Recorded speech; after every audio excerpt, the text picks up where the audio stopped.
Buenos días, amables televidentes. Gracias por estar con nosotros en la mañana con Teleimpacto desde ahora, las 7 en punto de la mañana, hasta las 9:55, como normalmente lo indica Nelson Encarnación. Estaremos con ustedes llevándoles informaciones y análisis de cosas importantes que suceden acá en nuestro país y, por supuesto, en el resto del mundo.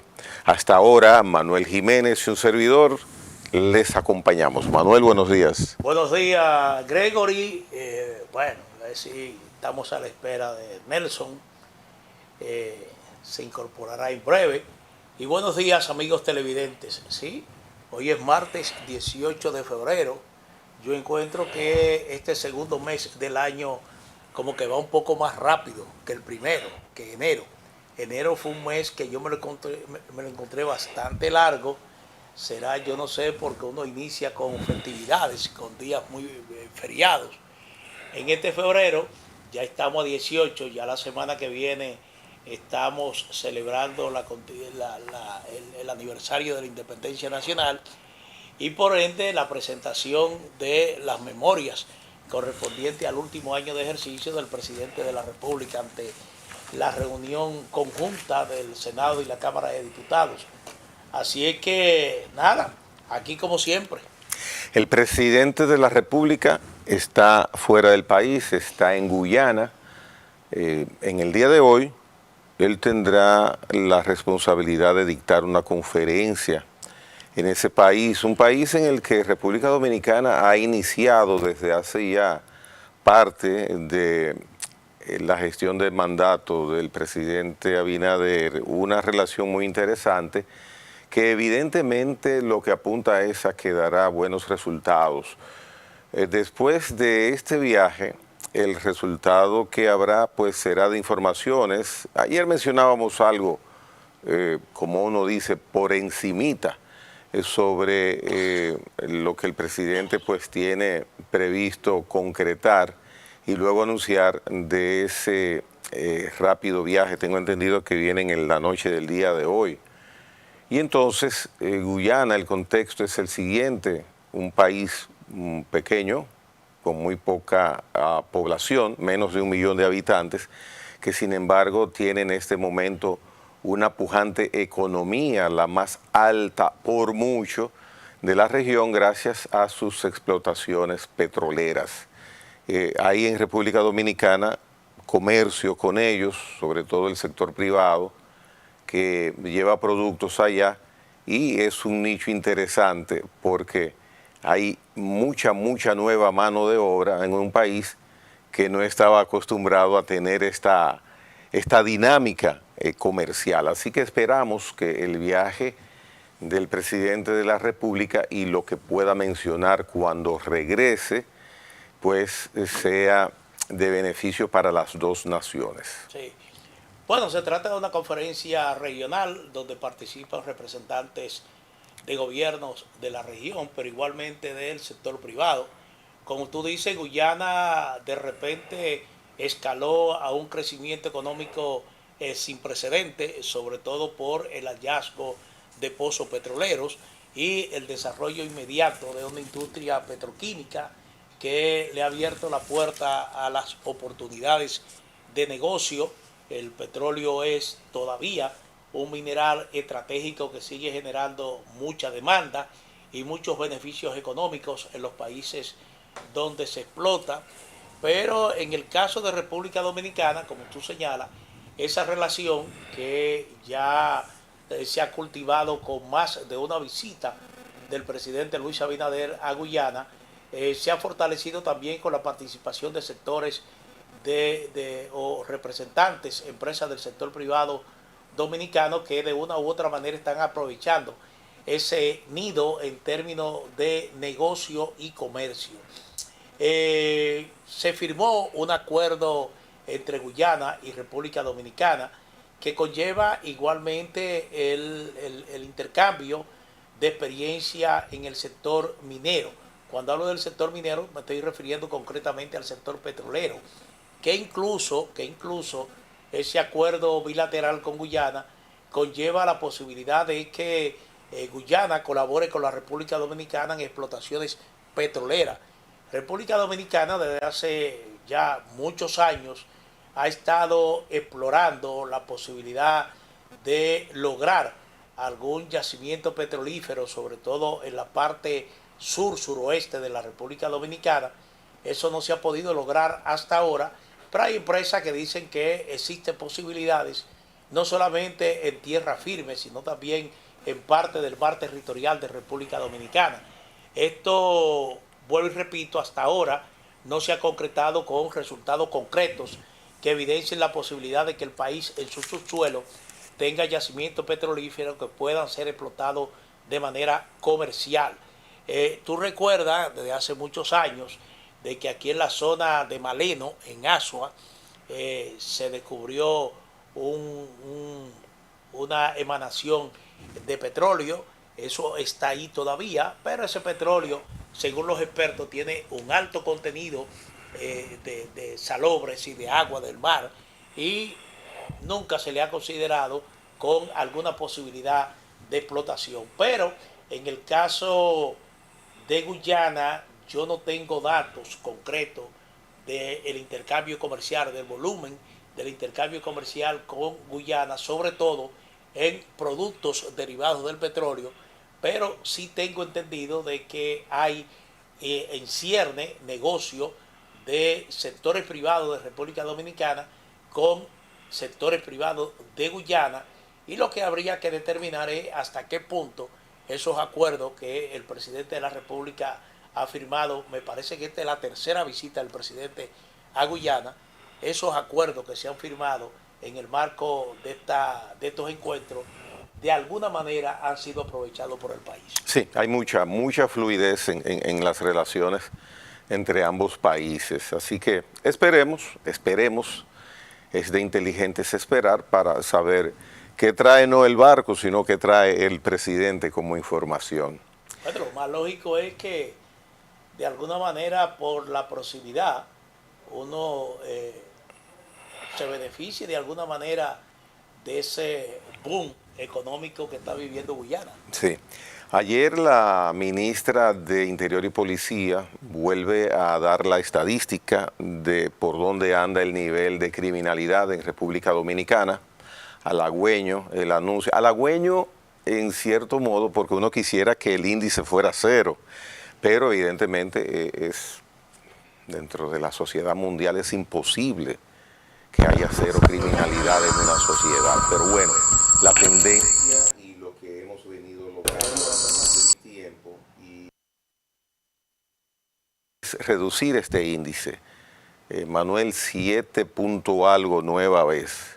Nosotros siempre estuvimos, cuando digo siempre, hablo del pasado reciente, el pasado anterior, por índices que llegaron en determinado momento hasta 20 asesinatos por cada 100.000 habitantes. Pues andamos ya desde hace 2 meses, casi 3 meses, en cifras de menos de 2 dígitos, o sea, menos de 10.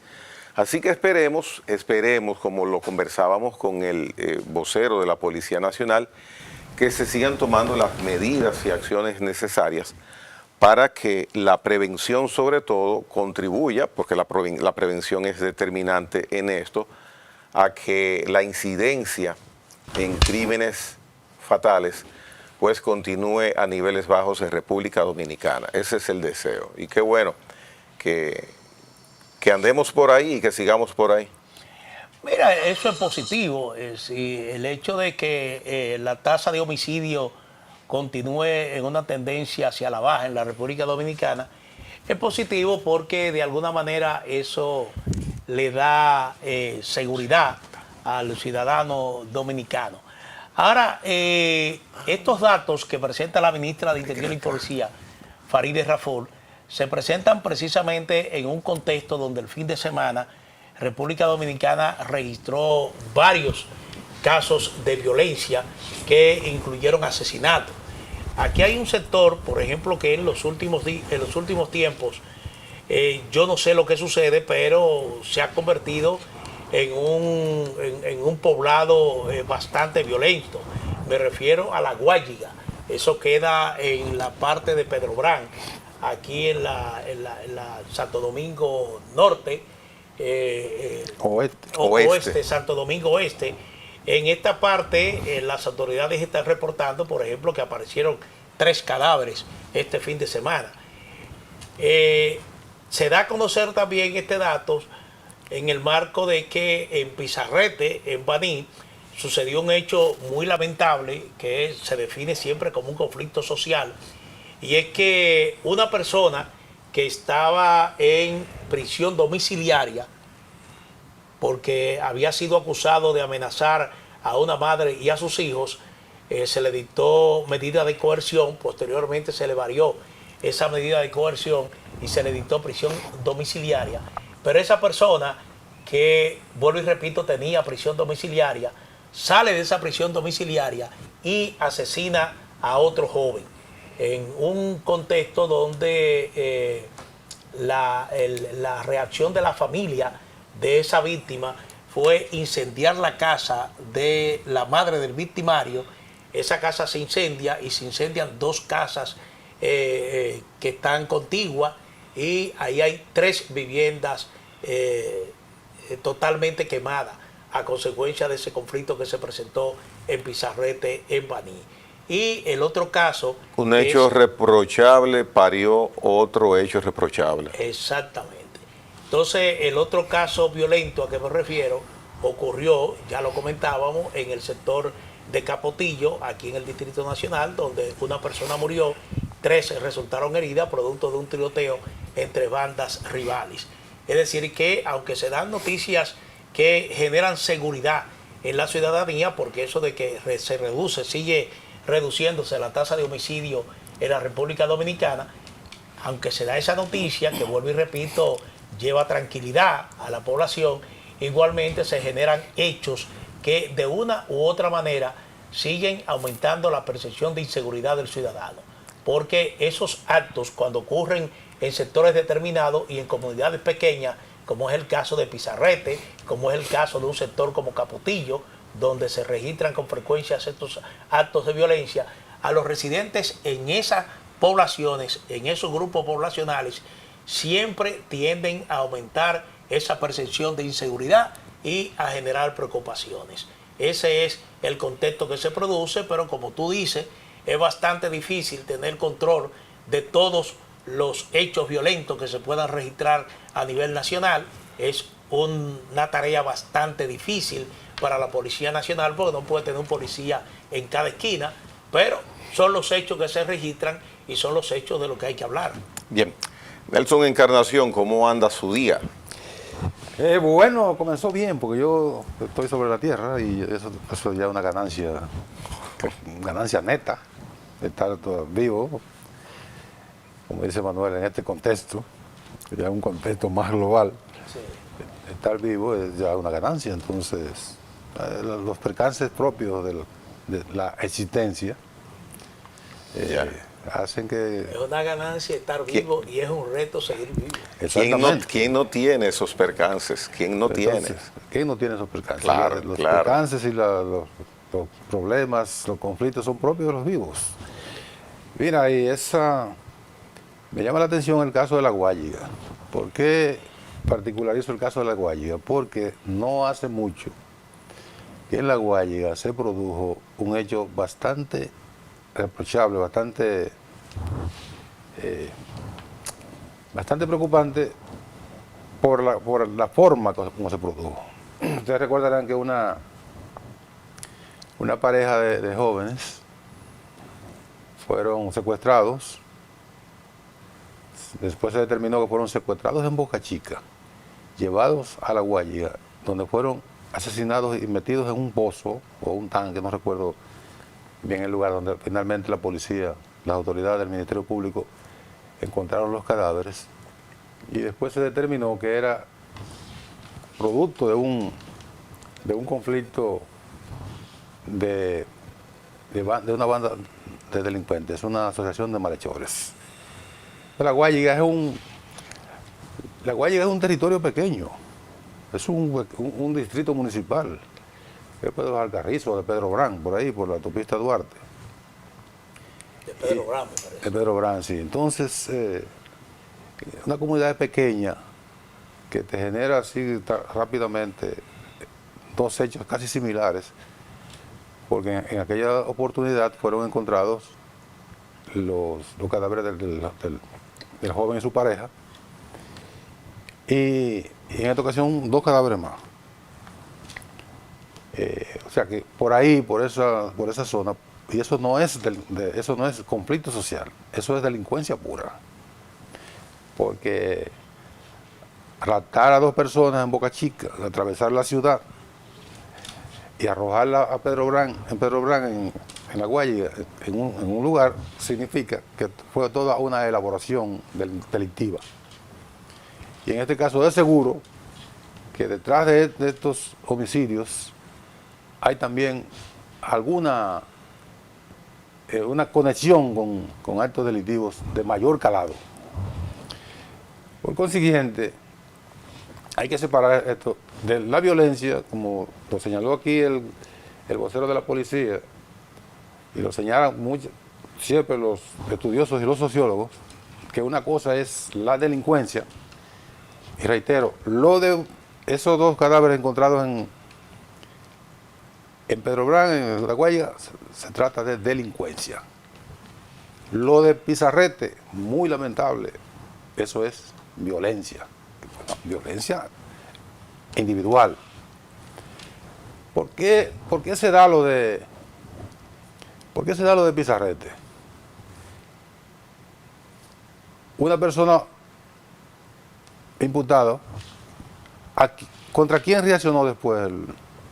Él mató a una persona vinculada al hecho.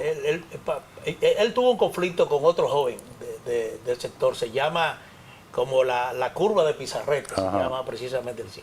Él tuvo un conflicto con ese joven y le propina varias puñaladas, y entonces ya posteriormente cuando él, bueno, no tengo el nombre, pero por ahí está el nombre.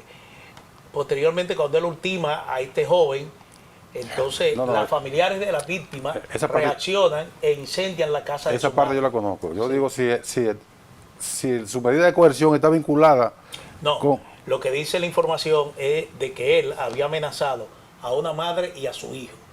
No tengo entendido si es sus hijos o si es... Pero dice la información, amenazó a su madre y a su hijo.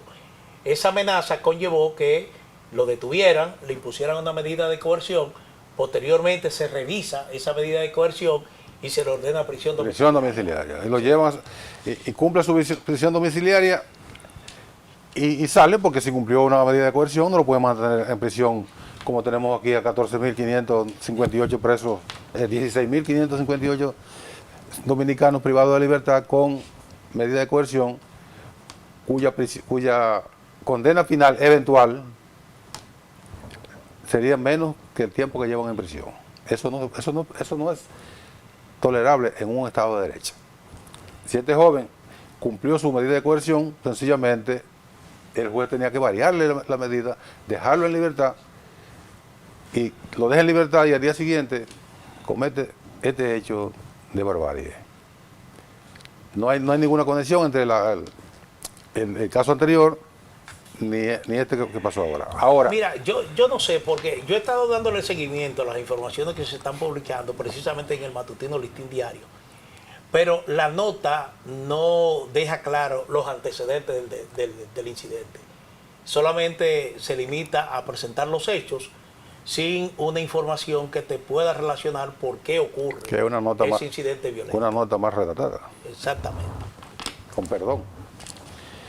Pues entonces, todos estos conflictos, como tú señalas, cuando los englobamos, la gente cree que que la República Dominicana se está acabando. Exacto. Que este país es un antro de delincuencia por los cuatro costados. Y no es así.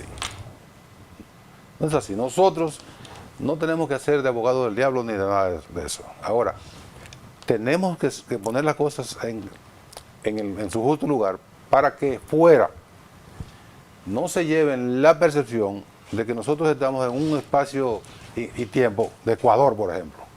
Hay un término que utilizó el vocero de la policía cuando nos visitó la semana pasada, de que lo sucedido en Capotillo fue un conflicto social. Ese término a ti te ha llamado mucho la atención. Cuando he notado eso, a mí también me ha llamado mucho la atención. ¿Qué pasa con la utilización por parte de la policía de ese término, conflicto social, planteado ante una situación donde inclusive hay hasta fallecidos? Es un término sociológico, eso está bien empleado. El conflicto social o la conflictividad es cuando el conflicto se amplía.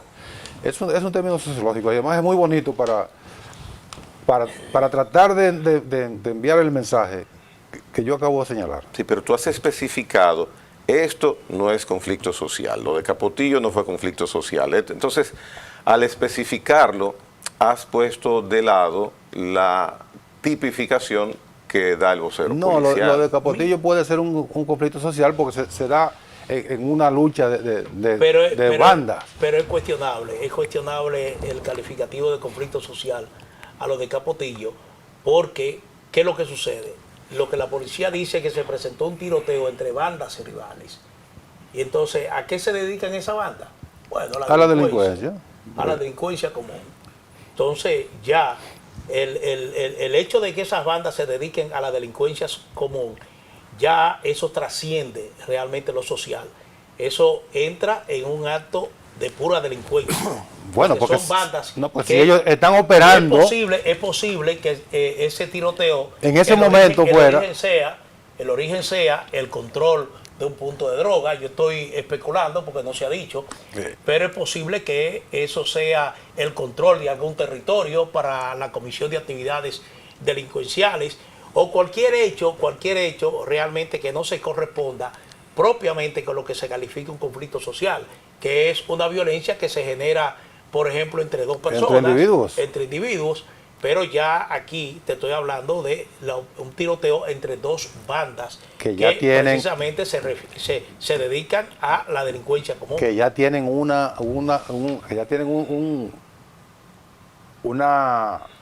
trecho recorrido en la delincuencia que deriva en un enfrentamiento entre dos, pudo ser entre dos personas propias del entorno delictivo.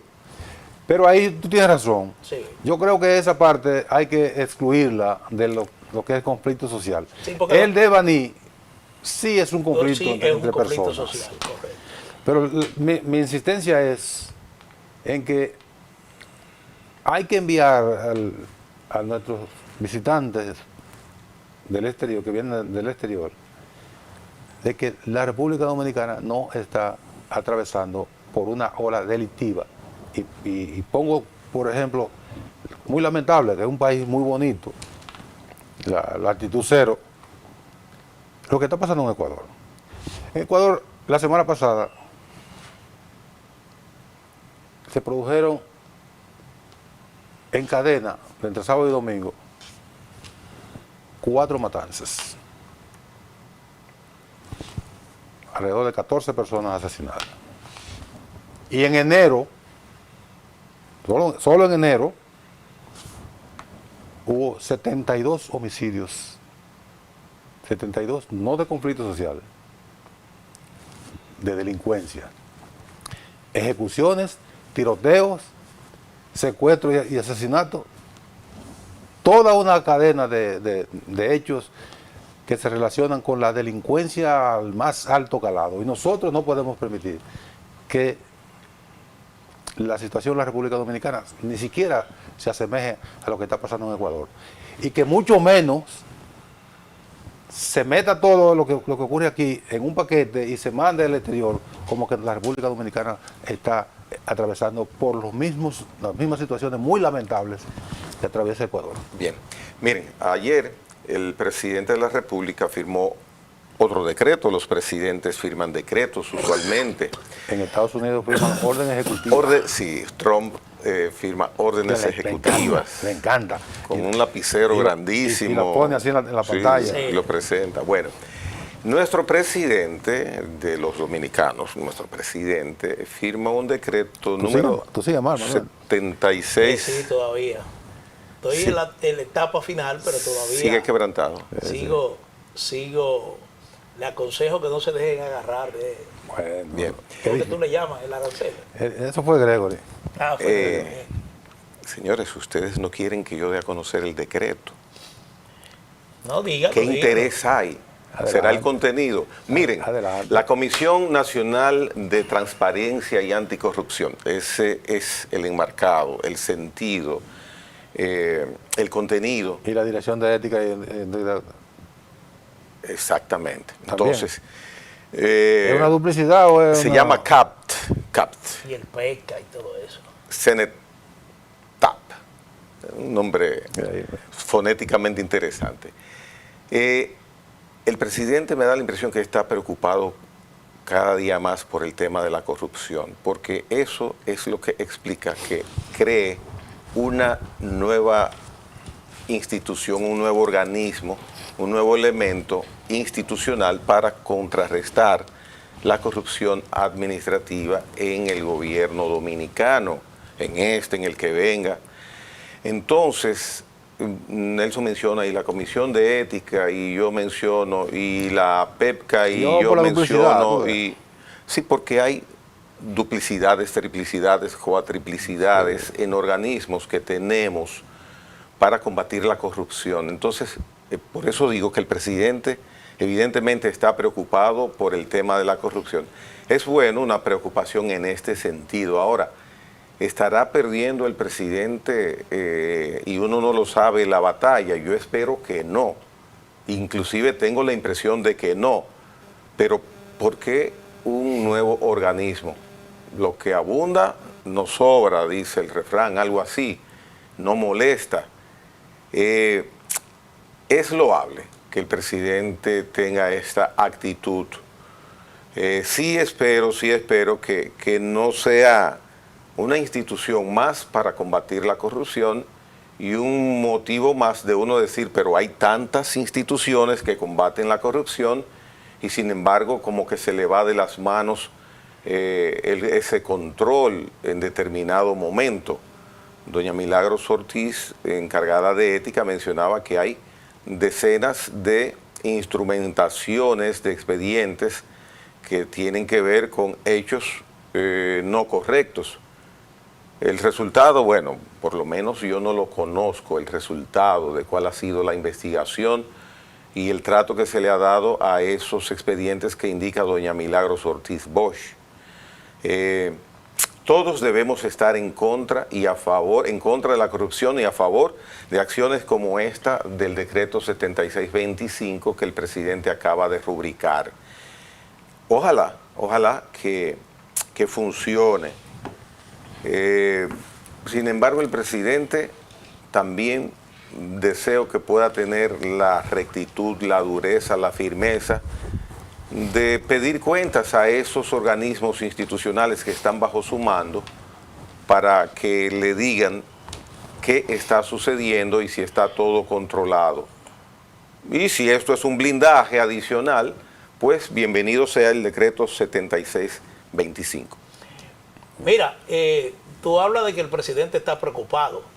Me luce. Yo entiendo que esa preocupación es legítima, sobre todo se trata de su último mandato y la experiencia indica que cuando se presentan situaciones de esta naturaleza, siempre hay que estar un poco más activo en la observación y fiscalización del manejo de los fondos públicos.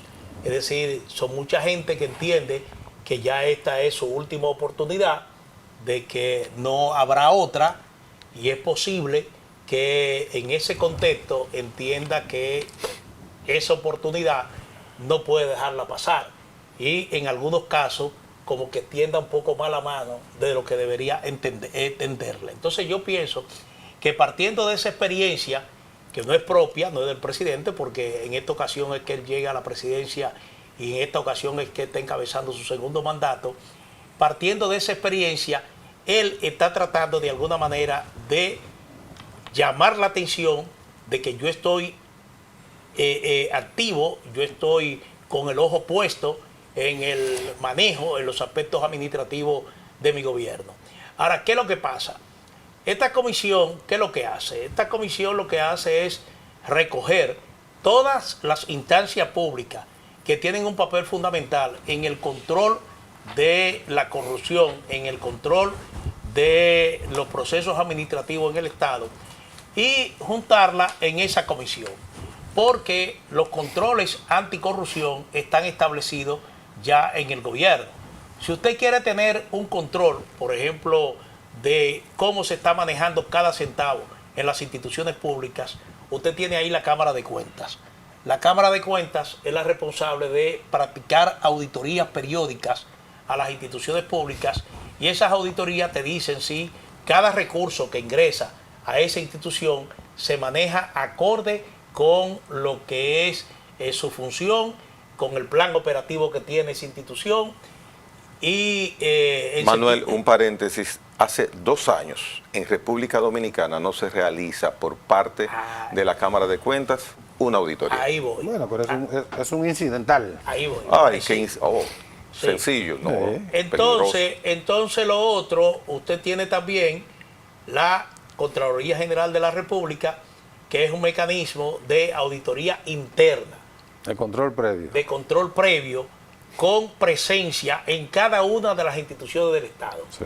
Ningún documento que implique erogación de fondos sale de ninguna institución pública si previamente esa unidad de la Contraloría General de la República no le ha dado su visto bueno.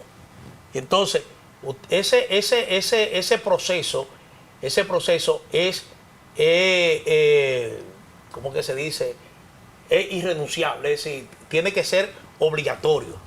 Y por otra parte está la Dirección General de Compra y Contrataciones, que tiene la obligación de fiscalizar y dar seguimiento a todos los procesos de compra y licitación pública que realiza el Estado. Es decir, los mecanismos están ahí. Los mecanismos están ahí. Solamente es que cada quien cumpla su rol.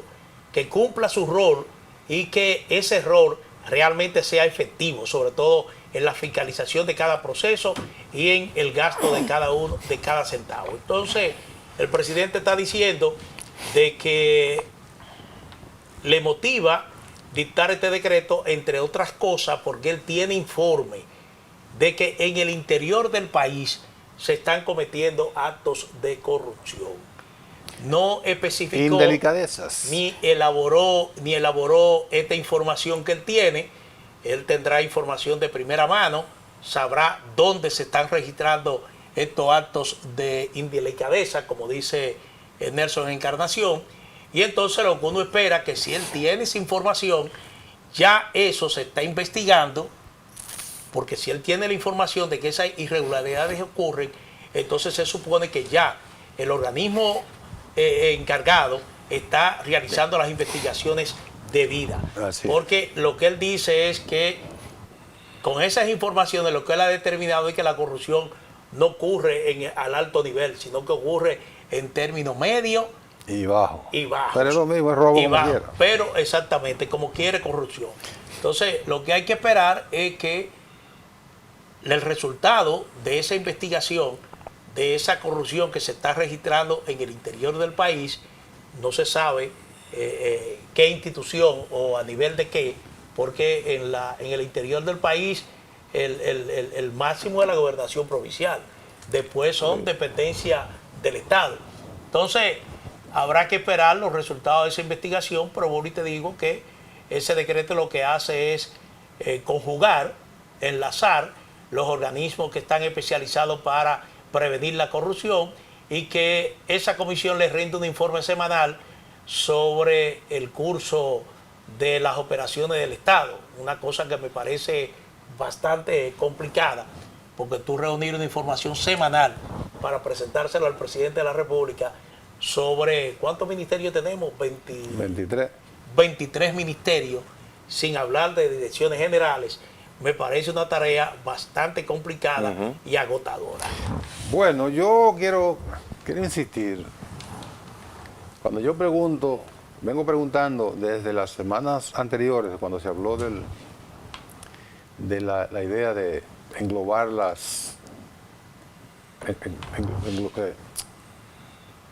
establecer un mecanismo de mayor vigilancia y control para la transparencia y la persecución de la corrupción. Y yo vengo preguntando por qué tantas cosas si ya existen esos mecanismos de control. Son múltiples. Bueno, quienes hemos tenido la oportunidad de manejar alguna entidad del Estado, sabemos que a nivel que nos han permitido, ¿verdad? Bueno, nunca nos han nombrado ministros ni nada de eso. Uno sabe que si hay un Estado al que es difícil robarle el dinero que entra, se llama el Estado Dominicano. Porque gran parte del funcionamiento del Estado fue establecido por un ciudadano que no quería que hubiera competencia en el robo, que el único que podía robar era él. Entonces, la dictadura de Trujillo estableció muchísimos mecanismos para que peso que entre el Estado, peso que no se pueda robar. Y luego, esos mecanismos se fueron ampliando y se fueron endureciendo aún mucho más. Y es una tarea muy complicada erogar un cheque o erogar fondos de las instituciones públicas. Son libramientos, son expedientes con este grueso de soporte. Por consiguiente, la corrupción no es ahí que está. No es el dinero que entra al Estado donde está la corrupción. Pero todo lo que implique fortalecer, que es la idea que tiene el presidente de la República, fortalecer los mecanismos de ir cerrando todas las brechas y todos los liqueos que pueda haber, eso es importante. Pero nosotros, por esa mentalidad trujillista en la acción o trujillista en la subordinación, entendemos que el presidente de la República puede hacer todo. El presidente no puede someter a la justicia a nadie. El presidente no puede perseguir a nadie. El presidente no puede mandar a meter preso a nadie. Lo único que puede hacer el presidente Pero puede dar la orden. Ni eso puede dar. Lo único que puede hacer, en un régimen de derecho no puede hacer eso. Bueno. Lo único que puede hacer el presidente es lo que está haciendo. Establecer mediante las facultades que le confiere la Constitución de la República, establecer mecanismos para fortalecer el engranaje que permita que consiga, hasta donde sea posible, evitar la corrupción, que no es, reitero, no está directamente asociada al uso de los fondos, sino que eso es colateral, que viene por otras vías. El enriquecimiento ilícito viene por otras vías, no por el robo al Estado. Sí, recuerda que en una ocasión el entonces presidente Hipólito Mejía, estando en las matas de Farfán, mandó a llamar al jefe de la policía para meter preso a una persona. Bueno, pero soy Hipólito. Bien, vamos al café. Pero recordando de que tú dices, bueno, el presidente no puede meter No preso puede a nadie, hacer eso. Pero lo No hizo. puede hacer lo eso. hizo. Bien, hora del café. Venimos en breve. En breve volvemos. En la mañana con Teleimpacto.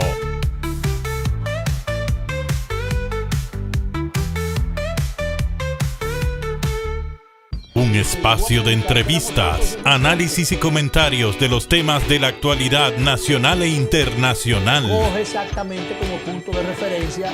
Sondeo con Luis Encarnación Pimentel y Danilo Climé. De lunes a viernes, de 1:30 a 2:30 de la tarde, por Teleimpacto 52. Saludos, amigos y amigas. Guerrero de la patria. Descartaron a Duarte, a Sánchez, a Bella, a Luperón. Agudo analista, Marino Vinicio Castillo. La respuesta, domingos de 12 a 1 de la tarde.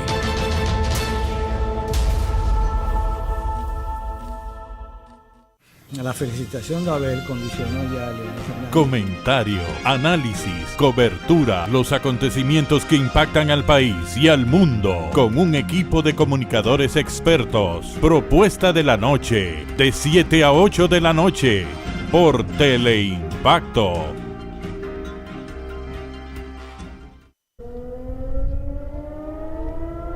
Las sirenas antiaéreas son parte de la vida cotidiana de DW en español. Si bien recibieron Plasmando hechos, fomentamos el entendimiento entre las culturas y los pueblos, con horario de 11:30 de la mañana a 12 del mediodía y de 9 a 9:30 de la noche. DW en español, por Teleimpacto 52.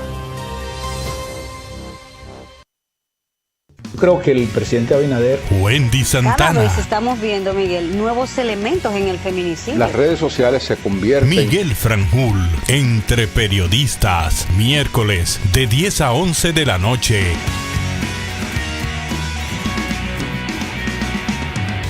La cantidad de votos que Lo saca actual Trump de ahora. una forma diferente. Gregory Caimares, de 8 a 9 de la noche. La hora con Gregory, de lunes a viernes, por Teleimpacto.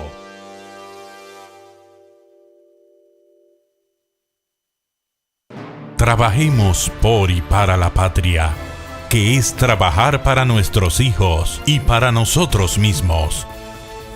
El 27 de febrero de 1844, se proclamó la separación de Haití de la parte oriental de la isla, que pasó a llamarse República Dominicana, iniciando a partir de ese momento la guerra por nuestra independencia, liberándonos así de la ocupación haitiana.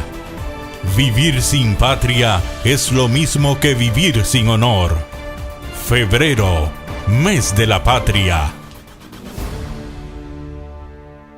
Trabajemos por y para la patria, que es trabajar para nuestros hijos y para nosotros mismos. El 27 de febrero de 1844, se proclamó la separación de Haití de la parte oriental de la isla, que pasó a llamarse República Dominicana, iniciando a partir de ese momento la guerra por nuestra independencia, liberándonos así de la ocupación haitiana.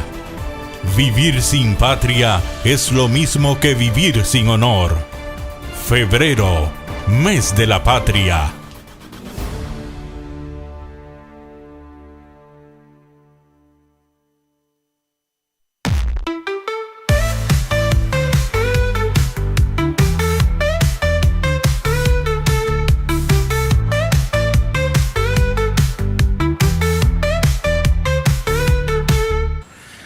Directamente desde el partido Fuerza del Pueblo y de la Ciudad Olímpica de La Vega, recibimos a Euclides Sánchez, miembro de la dirección política de esa organización Fuerza del Pueblo. Buenos días, Euclides.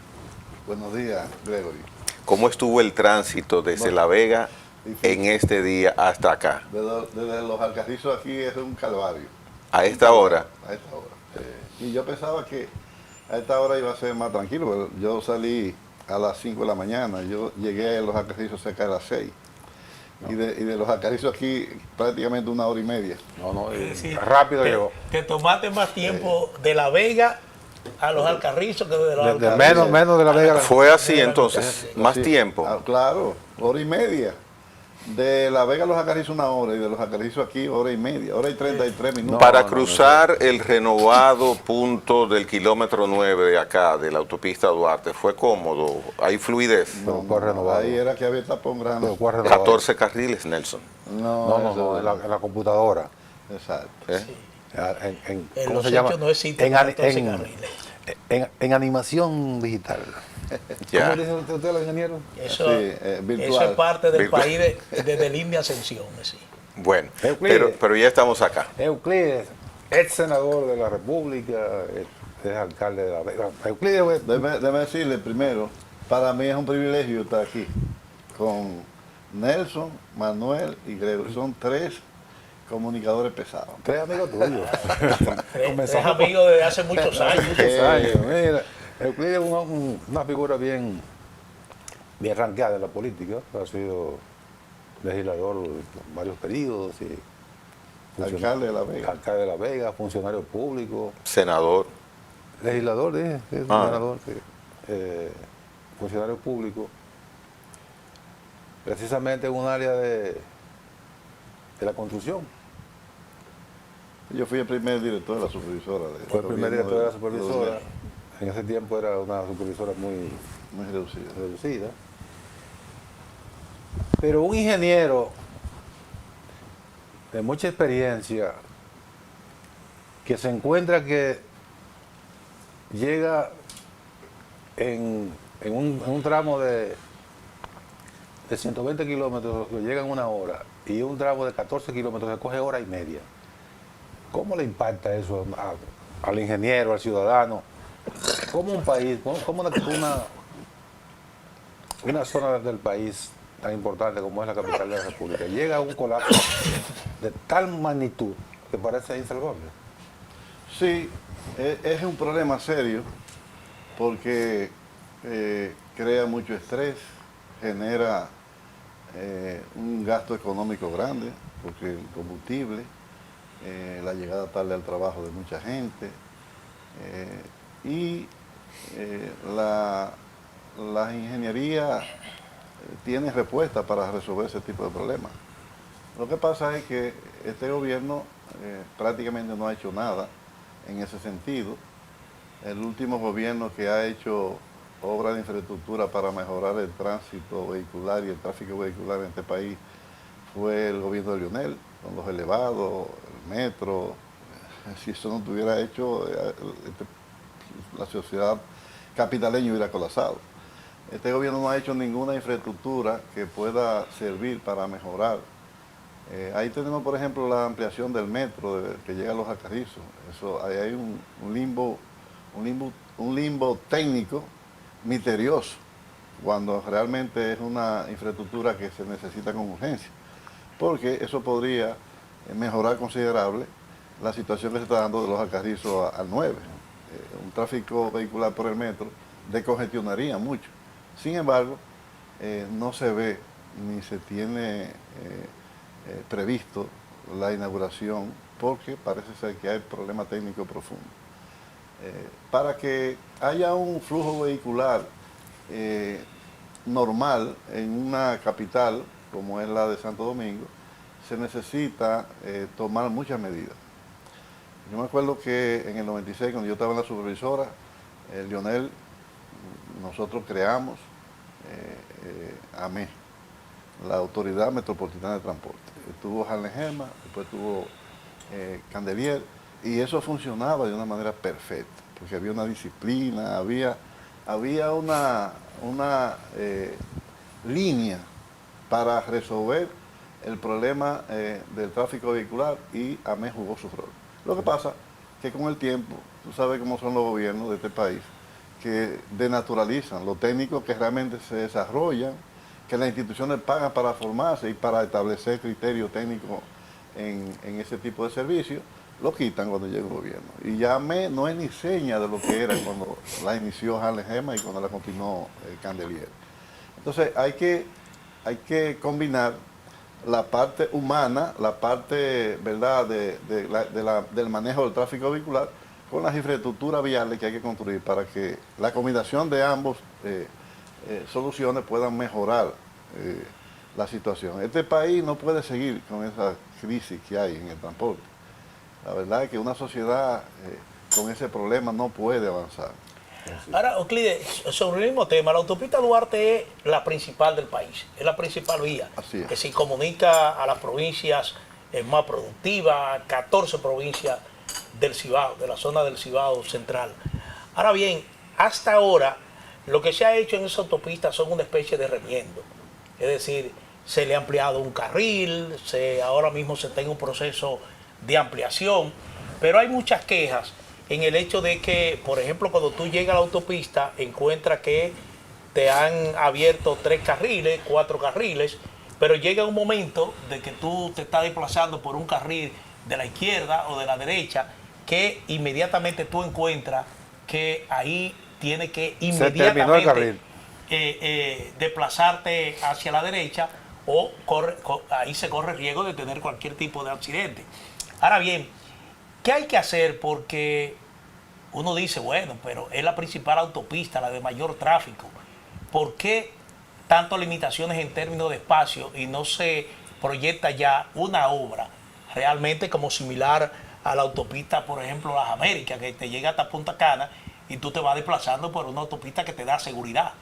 Es la incapacidad de este gobierno y la inexperiencia que ha habido en todas las instituciones públicas.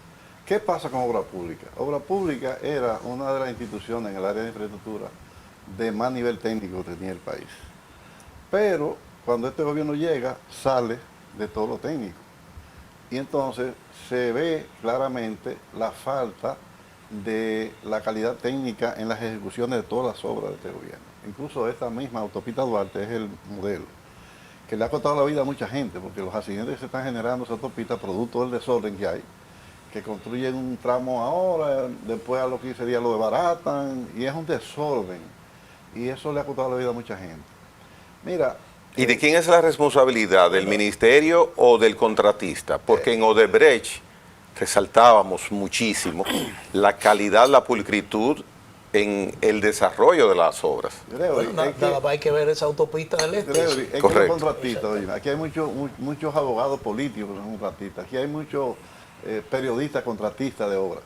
Mira, cuando Balaguer estuvo terminando su periodo, yo me acuerdo que arrancó con la ampliación de la autopista Duarte. Pero ¿qué hizo Balaguer? Que le asignó a la empresa más importante de ingeniería de construcción de este país, Tramos, y esa gente trabajaron de una manera perfecta, no hubo ningún tipo de problema. ¿Por qué? Porque el nivel técnico que estaba asumiendo esa carretera era el más alto nivel técnico en el área vial del país. Pero ahora no, ahora tú examinas a los contratistas que están en la autopista Duarte, y ninguno es ingeniero, ninguno tiene experiencia en esa área. Entonces, eso es como Euclides Sánchez lo está diciendo. Claro, eso es así, porque si hubiera... Hay compañía ranqueada. Mira, cuando en el gobierno de Leonel, los supervisores eran los ingenieros de más experiencia de este país, pero el Delgado Malagón, Holguín Vera, Nanita, eran maestros de la ingeniería en esas áreas. Y esos eran los supervisores que tenían, los contratistas también especializados en esa área. Pero ahora tú no tienes ni supervisión calificada. El supervisor realmente tiene el control, porque hasta que el supervisor no te cumple, el supervisor te alinea a ti técnicamente, cuando el supervisor de calidad. Pero ahora no hay supervisor de calidad, ni hay contratista de calidad. Por eso tú ves el desorden que hay en todas las obras públicas de este gobierno. Fíjate, ahora se inauguró la carretera del Comendador en el sur, en el Día Piña.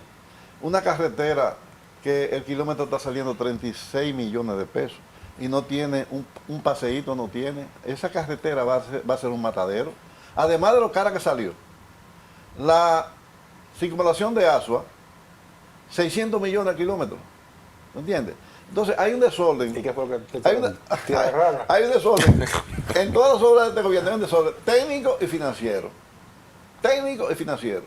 Entonces, eso hay que resolverlo, pero eso sale muy caro al país. Y a nadie le llama, salvo ustedes los políticos, a nadie con calificación de autoridad le llama la atención. No, pero este gobierno no le hace caso a nadie le hace caso.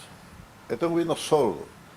Y yo entiendo que hay que ponerle mucha atención al área de la construcción del gobierno, porque es mucho dinero el que se está invirtiendo y es poco lo que se está viendo.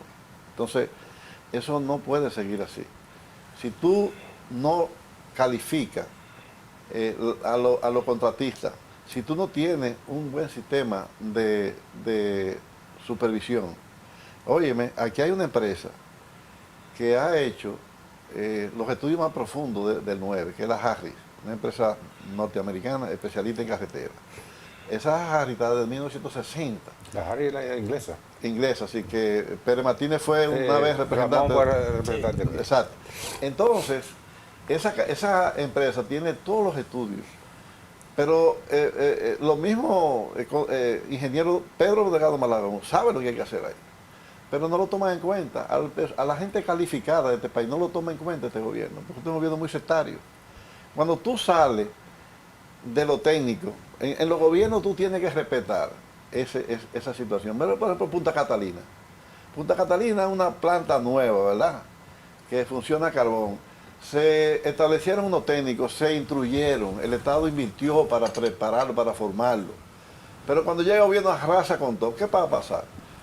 Que la planta va a dejar de funcionar como debe, porque técnicamente tú no le estás dando la atención y mantenimiento que requiere. ¿Por qué? Porque tú estás poniendo gente que no saben lo que tienen que hacer. Eso mismo pasó en obra pública, eso ha pasado en el INDRI, en todas las instituciones públicas. Y hay que reconocer que hay una base técnica en cada institución que debe ser intocable, porque el mismo Estado es que lo forma. Y no son políticos, muchos de ellos ni van a votar, son técnicos y responden a sus intereses técnicamente.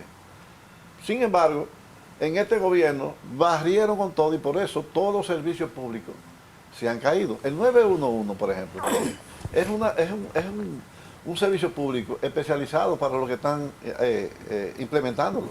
Si tú lo sacas de ahí, ¿qué va a pasar? Que se cae como se ha caído el 911.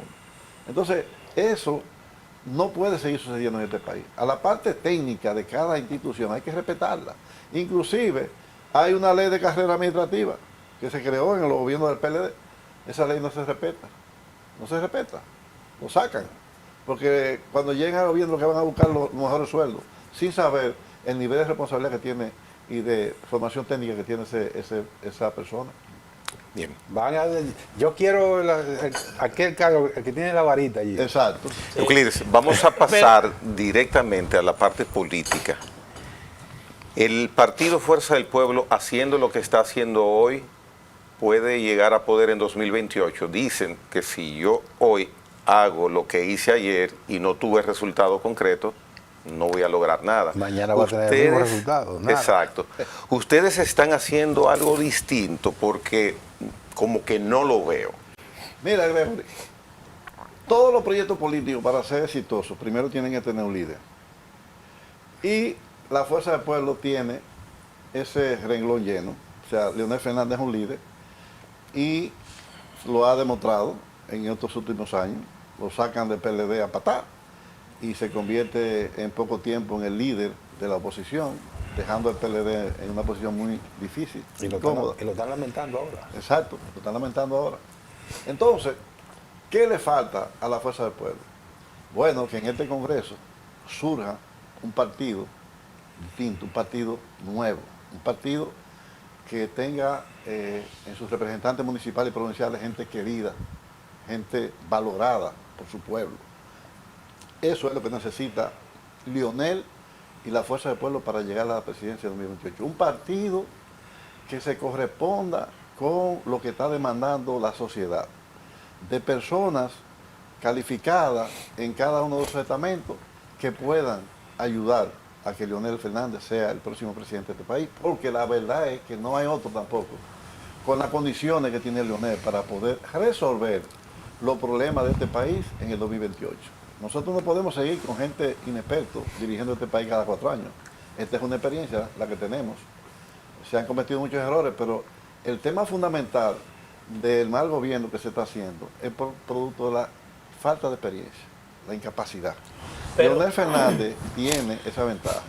3 veces presidente, ha sido el presidente que más ha contribuido con la modernidad de este país, en la administración pública y a nivel de las infraestructuras públicas de este país, carreteras, túneles, trenes elevados, pero a nivel de la base jurídica, vamos a decir, la base filosófica del gobierno, Leonel ha trascendido como presidente. Pero Euclides, hay quienes dicen que este es un gobierno dichoso, porque primero el Partido de la Liberación Dominicana ha reducido su oposición a enfrentar conflictos internos, a tratar de enfrentar una embestida anticorrupción que llevó a la cárcel antiguos funcionarios. Primero pateó a su líder. Sí, sí. Antiguos funcionarios. Bueno, Y entonces se ha diluido en eso, es decir, en enfrentar situaciones internas muy concretas y después embarcarse en un Congreso. Lo mismo ha sucedido con Fuerza del Pueblo. Ahora uno ve a Fuerza del Pueblo inmersa en su Congreso partidario, cosa que establecen y demandan sus estatutos, pero en definitiva, todos estos retos internos de los dos principales partidos de oposición hace que alguna gente entienda que este es un gobierno sin oposición. Mira, realmente los dos partidos se han visto obligados, porque cada 4 años hay que celebrar su congreso. Hay que actualizar los partidos, eso es un proceso que se lleva cada 4 años. Es verdad que el Congreso le ha quitado tiempo al rol opositor que deben de jugar su partido, pero eso va en beneficio de los partidos. O sea, los partidos políticos tienen que retroexaminarse internamente. Se han cometido muchos errores. Incluso lo que pasó en el PLD fue algo también que como dice Nelson, se están lamentando muchos dirigentes, porque lo que ocurrió no debió ocurrir, simplemente por la ambición que tienen los partidos políticos.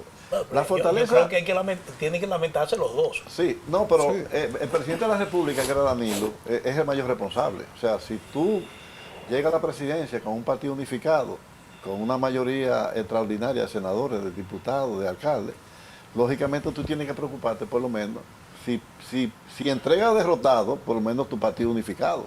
Y ni eso pudo tener Danilo. Pero lo importante es que estos congresos sirven. Yo dije ahorita que si la Fuerza del Pueblo logra que de este congreso, que faltan días para que termine y arranque su congreso elector, un partido nuevo, un partido que la sociedad lo asuma, ese es el reto, se le facilita a Leonel la llegada al poder. De lo contrario, si nosotros seguimos con más de lo mismo, en la provincia y en los municipios, dirigentes que representen a la Fuerza del Pueblo, pero que la sociedad no lo quiera, la carga se le pone pesada a Leonel. ¿Está pasando eso? Bueno, ahora mismo eso es lo que ha pasado, que hay muchos dirigentes que no son asimilados por su comunidad, pero están ahí porque llegaron, se dividió el PLD y como ellos llegaron, pues ellos ocuparon esa posición. Ninguno de ellos ha sido elegido democráticamente. Ahora es que viene el proceso para elegir a esas estructuras municipales y provinciales. Pero yo entiendo que a pesar de lo que nosotros hemos estado llevando a cabo en el Congreso, Leonel sí siempre se ha mantenido fijando posiciones en temas que son muy necesarios. Todos sabemos que ha habido desde el punto de vista opositor en Leonel posiciones críticas en varios temas. Sí, en eso ha estado más activo que Danilo. Ahora, a nivel colectivo, el partido no ha asumido la posición por las ocupaciones que tiene a nivel Congreso. Pero el Congreso es importante porque si surge un partido querido por la sociedad, que los presidentes municipales, provinciales, la dirección política, sean personas idóneas, personas creíbles, que el pueblo le crea, que el pueblo lo asuma, yo creo que se le facilita a la Fuerza del Pueblo y a Leonel Fernández llegar a la presidencia en el 2028. Un partido de oposición no puede hacer otra cosa que hacer propuestas. Porque pasó el tiempo ya de que la oposición se hacía en la calle tirando piedras, quemando goma, etcétera. Los partidos ahora son propositivos. ¿Qué tipo de oposición puede hacer la Fuerza del Pueblo, puede hacer el PLD diferente a lo que ha venido haciendo? Propuestas, sugerencias al gobierno, de que el gobierno entienda que la deba escuchar o que deba ejecutar alguna de ellas, es otra cosa. Pero el rol de ustedes es hacer claro, críticas y junto con la crítica hacer la propuesta sobre la cosa que ustedes entienden que no están bien. Ustedes lo han hecho. Claro. ¿Y cómo que se quejan que no están haciendo oposición? Exacto, Leonel lo ha hecho y la última propuesta es con relación a la tierra rara. A la tierra rara. Leonel ha dicho que hay que tener cuidado. Hay que tener mucho cuidado porque este gobierno fácilmente hace lo que hizo con Aerodón, ¿verdad? Que a futuro firma un contrato, recibe el dinero y como pasó con Aerodón, que eso es altamente perjudicial para el país. siempre Leonel ha estado haciendo propuestas, porque Leonel es un estadista, Leonel es el político dominicano que mayor conocimiento tiene del manejo del Estado.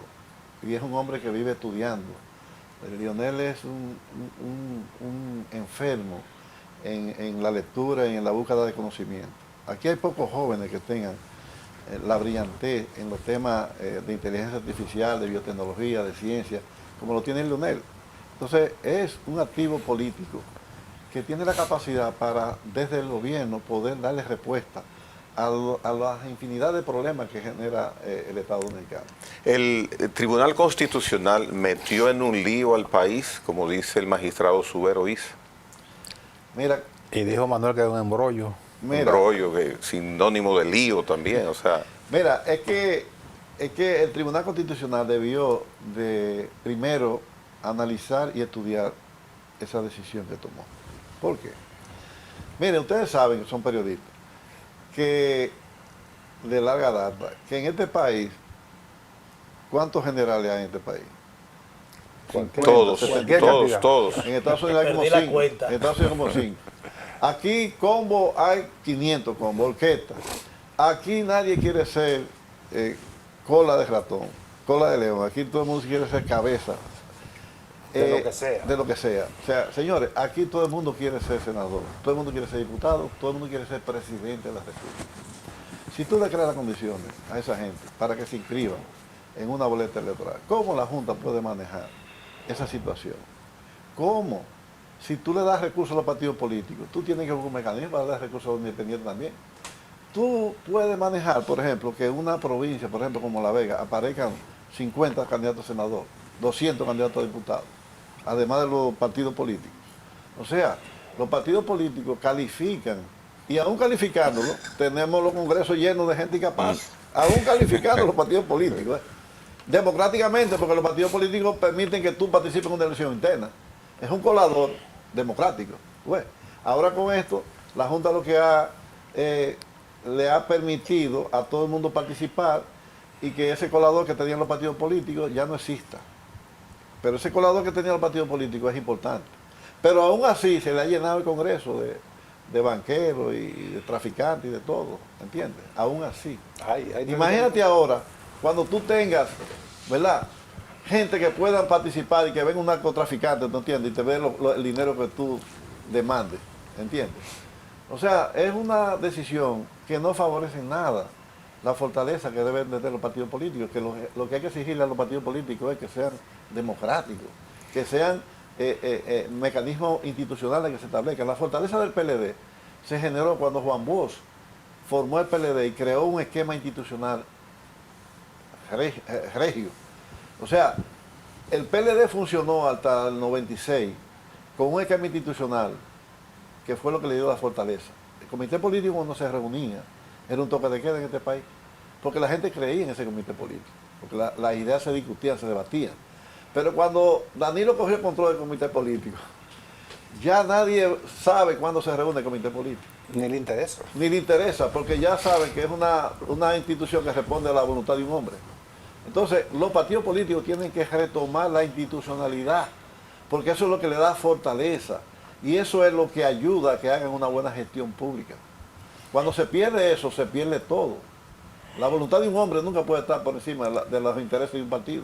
Pero frente al conflicto que plantea la sentencia del Tribunal Constitucional, los partidos políticos han estado fijando su posición frente a la Junta Central Electoral. Sin embargo, parecería poco probable que la Junta pueda impedir, aunque tiene el mecanismo de el control reglamentario, pueda impedir que esa sentencia se vaya a ejecutar. Porque lo que puede ocurrir entonces es que si la Junta le pone obstáculos a cualquier cantidad de locos viejos que creen que tienen capacidad para ser presidente o tienen derecho, pues la Constitución se lo permite. Si la Junta le pone obstáculos, se va a llenar el Tribunal Constitucional de instancias atacando las decisiones de la Junta. Y eso podría crear el caos mayor, Claro. que la gran cantidad de posibles aspirantes la candidatura. Frente a esa situación, ¿qué pueden hacer los partidos? Yo no sé por qué el Tribunal Constitucional estableció eso, porque eso no beneficia en nada. Los partidos políticos, y más que todo la Junta, porque la operatividad del proceso electoral la tiene la Junta, y a la Junta se le puede complicar. Como tú bien dices, la parte jurídica primero, que eso se complica mucho, porque todos sabemos aquí cómo funciona la justicia, pero la parte operativa, la Junta tiene que manejar los procesos con integridad, y es posible que con esta proliferación de candidaturas se le complique. Cuando tú tengas, por ejemplo, 20, 30 delegados en una mesa electoral, dime, ¿qué tú vas a hacer? Es un desorden. Un caos, sí. Gente apasionada, que creen que van a ganar. Sin Porque aquí experiencia. todo lo que pierden le hicieron fraude. Sí. ¿Me entiendes? Nadie pierde bien. Nadie pierde bien. Entonces tú tienes 20 gente Sí, fanáticos. porque los votos se cuentan mal siempre. Siempre. Sí. Entonces tú llenas de fanáticos esas mesas electorales. ¿Entiendes? ¿Qué tú vas a tener ahí? Un desorden. Entonces no hay forma de que la Junta pueda celebrar un proceso transparente si operativamente no lo pueda manejar. Ellos tienen que tener garantía de eso. Pero hay una situación Mira. de hecho, ¿qué hacer entonces? Hay una sentencia. Bueno, los partidos políticos y la Junta se están... Bueno, ya están haciendo, porque la Junta está preparando un anteproyecto de ley para someterlo al Congreso. Sí. Lo que habría que Ahora, ver... el problema es que el Tribunal Constitucional no hay instancia que No pueda... hay instancia. Ese es el problema. Sí, ¿Entiendes? Que puede- pero el tema es que la Junta tiene la potestad de regularizar, es decir, tiene esa potestad... Puede reglamentar. Pero apegado a la ley, reglamentaria. pero apegado a la ley, Manuel. ¿Eh? Apegado a la ley. Y ha pegado la sentencia. Sí. Y a la sentencia, porque la sentencia es una ley ya. Bueno, mira, esa sentencia se parece mucho a una experiencia personal que tuve. Estando en un trabajo periodístico en Estocolmo, en Suecia, unos amigos me dicen, te voy a llevar a un lugar donde toca un combo dominicano, una orquesta dominicana. Cuando yo llego al lugar, efectivamente... ¿Un combo dominicano en Sí, Suecia? sí, en Suecia, en Estocolmo. Uy. Operaba en un bar que estaba como debajo de una especie como de zaguán. El combo era de La Vega. Y entonces hablo en el C, cuando termina, hablo con el director de la orquesta, me identifico como periodista del periódico Hoy y quería hacer un reportaje porque me causó realmente mucha sorpresa que un combo dominicano en Estocolmo, en Suecia. Y entonces la respuesta de él fue que me dijo, no. Digo, ¿y por qué no? Me dice, no, porque si yo salgo en un periódico ya, que vienen todos para acá. No quiero competencia. Entonces, no quiero comer. Entonces, eso sucede con eso. Es decir, esa sentencia realmente le ha abierto la puerta y todo el que tenga una aspiración va a correr para allá. Ahora, Pero que antes de esa sentencia, todo el que quería iba a un partido o creaba un movimiento. ¿Entiendes? Siempre. Aquí hay muchos senadores y diputados que llegan 3 meses antes a un partido y son senadores y son diputados. pero Entonces, a eso voy. Hay quienes han sugerido, y me parece que los partidos políticos, en el marco de la visita, del consenso que ha hecho la Junta Central Electoral, le ha sugerido a la Junta Central Electoral establecer regulaciones parecidas a las que se tiene con los partidos políticos, que deben, por ejemplo, informar sobre los recursos que reciben, deben tener al menos locales abiertos, tantas personas inscritas. tantas personas inscritas. ¿Viola la sentencia? ¿Violaría Sí. la sentencia? Es que es compleja la cosa, porque es que la Junta le Bueno, pero facilita. observé en una ocasión Sí, de que eso podría conllevar ese tipo de cosas. Violaría Porque la sentencia. Lo más grave ahí es que aquí ninguna ley fiscaliza el financiamiento privado a los partidos políticos. La ley solamente te llega hasta el financiamiento público, que son los recursos que se reciben a través de la Junta Central Electoral. Pero el financiamiento privado no te lo fiscaliza, tú no tienes obligación de rendir cuentas sobre las aportaciones privadas que tú recibes, y el peligro que se plantea precisamente es ese.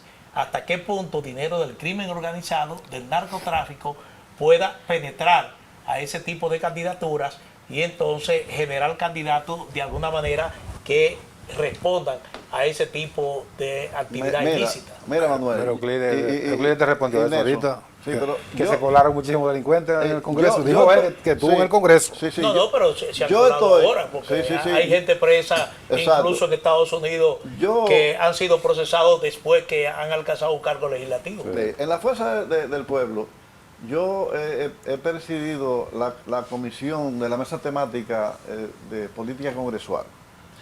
Y nosotros hemos estado promoviendo al interno de la Fuerza del Pueblo la separación. Los partidos tienen que luchar por la separación del poder político del poder económico. El poder político está llamado a conducir el Estado. El poder empresarial, el poder económico tiene otra misión distinta. Sin embargo, el poder económico ha desplazado al poder político. El gobierno que nosotros tenemos es un gobierno de empresarios, un gobierno del poder económico. Y cuando un Estado se conduce por un poder económico, no va a responder a los intereses del pueblo como debe de ser. La clase política que no tiene compromiso con el poder económico es la que debe conducir un Estado para que los intereses del pueblo se vean realmente representados. Sin embargo, en la República Dominicana no se está dando ese caso. Y en el mundo también, porque en el caso de Estados Unidos pasa lo mismo. Debemos de luchar para que la clase política sea la que conduzca el Estado, no la clase empresarial. Y hay evidencias que la clase empresarial conduce a República Dominicana, Euclides, porque el presidente luce y aparenta ser lo normalmente independiente en ese sentido, a pesar de ser empresario. Te voy a poner un caso. La industria de la construcción, todos los gobiernos de este hacia atrás, la ha usado para dinamizar la economía, porque desde Balaguer. Sin embargo, en este gobierno, la funda de cemento no puede estar más cara que como está. El quintal de varilla no puede estar más cara. Todos los materiales de construcción están por las nubes.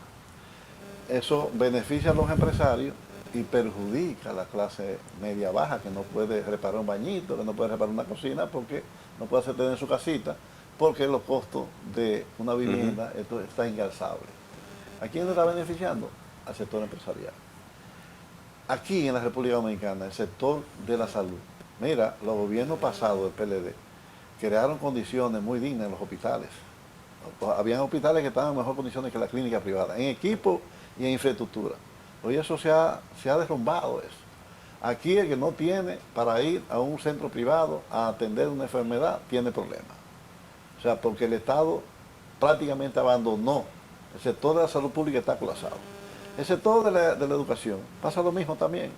O sea, no hay una preocupación de lo que conduce en el Estado porque esos servicios públicos sean de la más alta calidad, como debe de ser, ¿entiendes? Entonces, tú no puedes negar la realidad que nosotros estamos viviendo con relación al abandono de la administración pública por causa de que el sector empresarial es que está gobernando este país.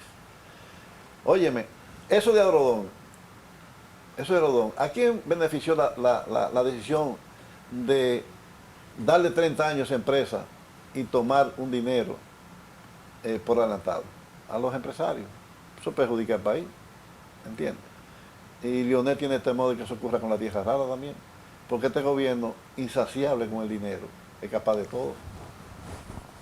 Entonces, ese tema de separar el poder político del poder económico es un tema que los partidos políticos tienen que asumirlo, porque este país, conducido por los empresarios, no va a lograr levantarse. Aquí hay que saber que hay una deuda social acumulada que en este gobierno se ha incrementado, que no puede seguir profundizándose porque eso va a crear condiciones sociales que no van a ser fáciles de resolver. Sin embargo, son los partidos, los dirigentes políticos quienes le abren la puerta a los empresarios a través de las donaciones. Los partidos se financian recaudando con los empresarios, que son los que pueden dar. Estamos de acuerdo con eso. Entonces hay una conexión muy directa. Por eso es que nosotros, de la Fuerza del Pueblo, estamos planteando eso. ¿Por qué?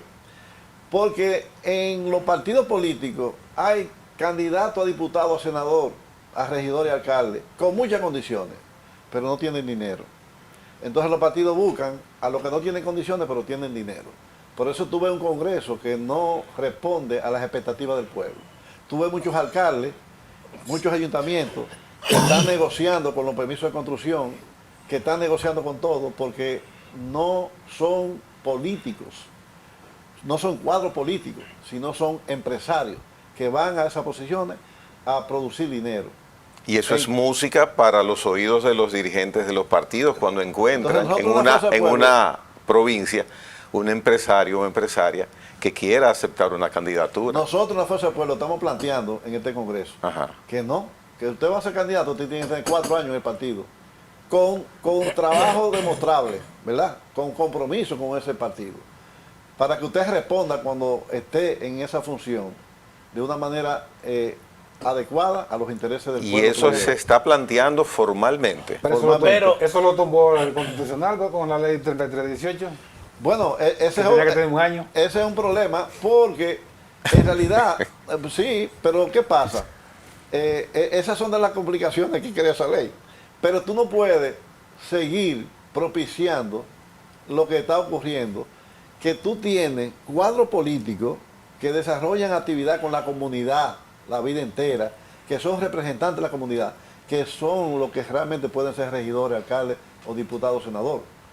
Por uno que llega simplemente un año antes, 6 meses antes, pero económicamente tiene los recursos para que pueda desempeñar esa función ese partido. ¿Qué va a ocurrir? Lo que está ocurriendo. Él llega ahí y se olvida del partido, se olvida de la comunidad, se olvida de todo. Ahora, los partidos políticos tienen que innovar, porque por ejemplo, una parte del presupuesto de una campaña electoral se gasta en publicidad. Y ya hoy en día el desarrollo tecnológico, la prevalecencia de las redes sociales, le da a los candidatos un nicho donde puede promoverse sin necesidad de hacer grandes inversiones. Entonces, el caso de los Estados Unidos, donde por ejemplo un candidato se promueve a través de las redes sociales, Obama sentó un buen precedente en ese sentido, pero no solamente la promoción, sino que también a través de las redes sociales la convierte como un mecanismo de financiación a través de los electores. Aquí, Manuel. Bueno, de alguna manera hay que innovar. Hay que ver, puede aparecer un candidato que refleje confianza, que motive a un ciudadano, por ejemplo, a darle una contribución económica. Manuel, eso puede suceder. Manuel, aquí hay un problema serio con eso en este país. Porque aquí hay mucha gente que tiene contratos con el gobierno muy ventajosos para ellos. Por ejemplo, los generadores de energía. Esa gente gana muchísimo dinero. Y cuando ellos ven que un candidato va a ganar, van y le llevan 200 millones de pesos, 300 millones de pesos. Cuando ese candidato gana, ¿qué va a pasar? Hipotecado. Hipotecado. Entonces, ese problema hay que resolverlo. ¿Me entiendes? Transparentando, tú ves, y que se sepa. Pero en la República Dominicana, eso cada 4 años es lo que pasa. Mucha gente que tienen contratos, mira, que ganan dinero de más que les sobra. Guardan sus 200, 300 millones de pesos, ven en las encuestas cuál es que va a ganar, van y le llevan. Y ya ese tipo gana y ni toca a esa persona. Pero son los propios partidos políticos los que no fomentan una ley de control de la financiación privada a las campañas políticas. Sí, entonces, porque si existiese un mecanismo de control, de fiscalización, de obligación de rendir cuentas de la financiación privada a los partidos políticos, de alguna manera eso se podría reglamentar. Lo sacaron de la ley eso. Por eso te digo que los partidos políticos... Lo que pasa es que a los partidos en este país la debilidad institucional es tan fuerte que le tienen miedo a los partidos políticos. Tú ves todos esos juicios que hay, le tienen miedo a los jueces, a los políticos. La Junta le tiene miedo a los políticos, porque eso son cosas que se pueden regular y son cosas que todo el mundo la va a valorar, porque es que tú no puedes llegar a presidir un país amarrado, comprometido, y eso evita que tú puedas comprometerte antes de llegar. Entonces, todo eso es producto de la falta de institucionalidad que nosotros tenemos para cumplir eso, que es tan beneficioso para el país. El presidente de la República acaba de firmar un decreto creando la Comisión Nacional de Transparencia y Anticorrupción. Me gustaría conocer su opinión. Mira, esa medida yo se la celebro, Abinader. Óyeme, porque todo lo que se haga en beneficio de evitar la corrupción es bueno. Ahora, depende de quiénes presidan esa comisión. de quienes formen esa comisión. Si tú tienes personas íntegras y con valor, porque el problema es que para enfrentar la corrupción hay que tener valor. Cuando una gente cae preso, un funcionario cae preso, comienzan a ablandar al presidente.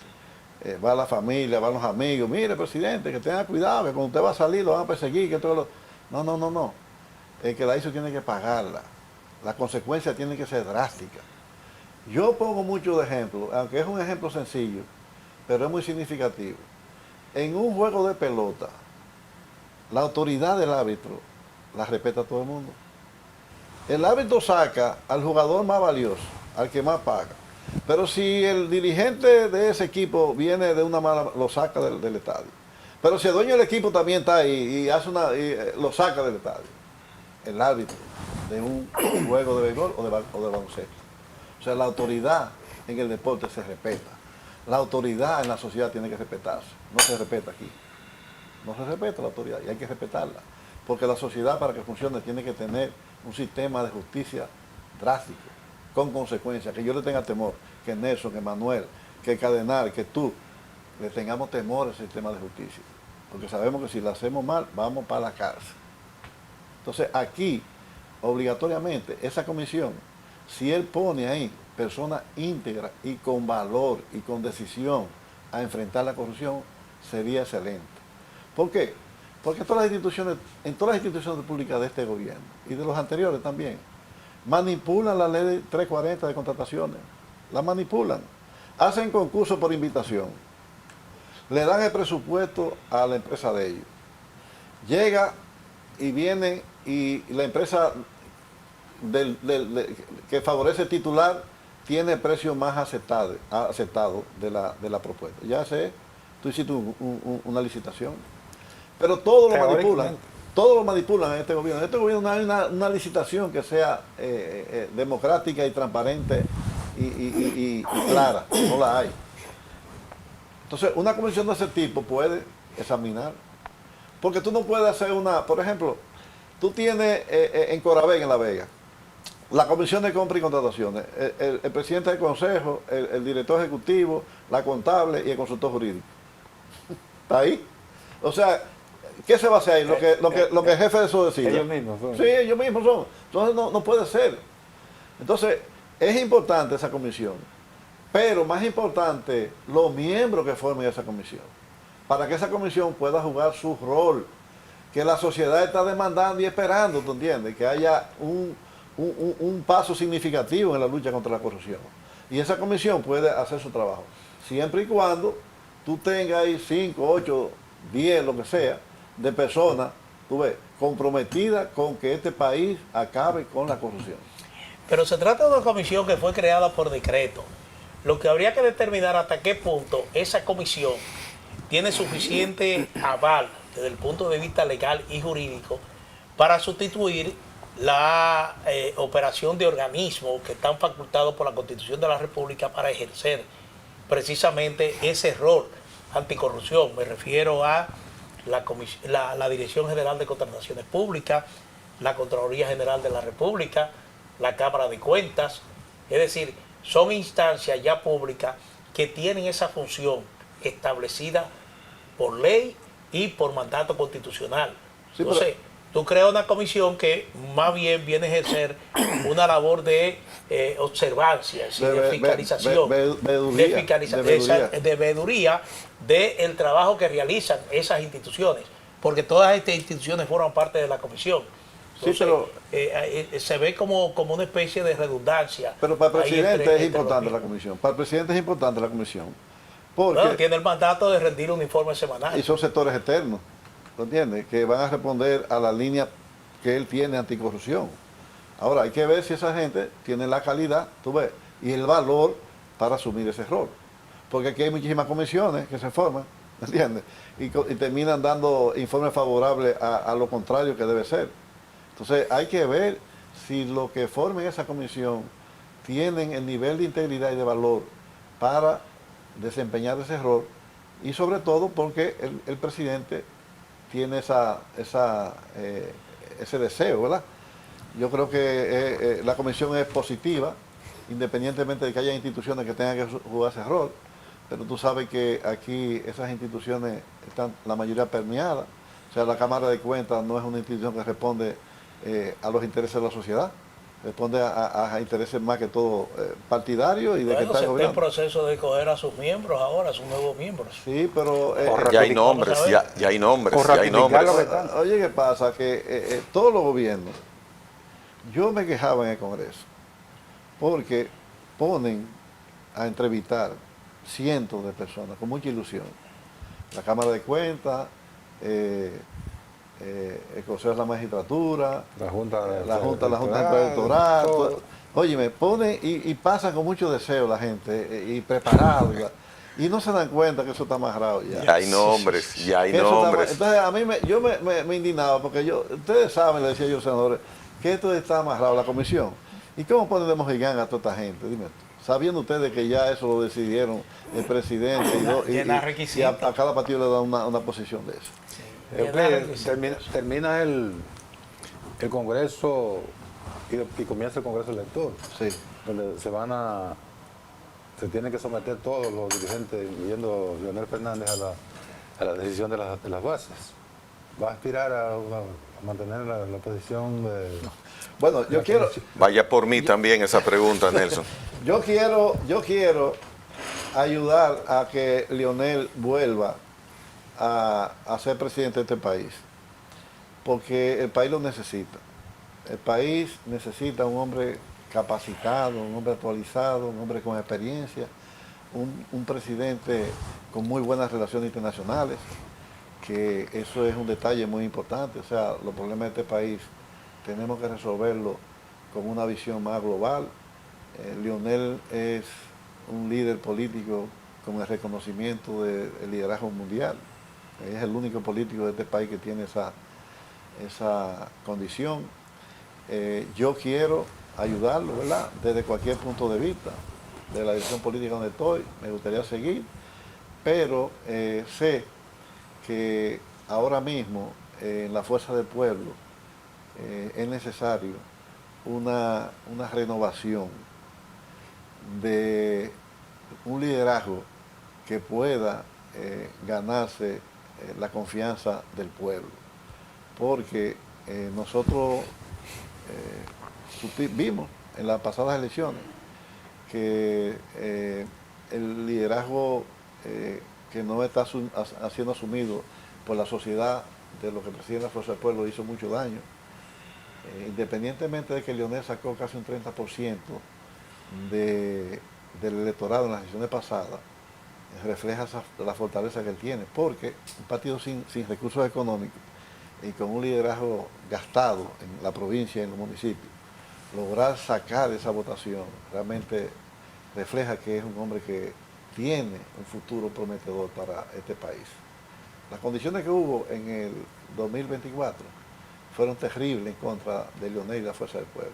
Liderazgo agotado, quemado y un partido sin recursos.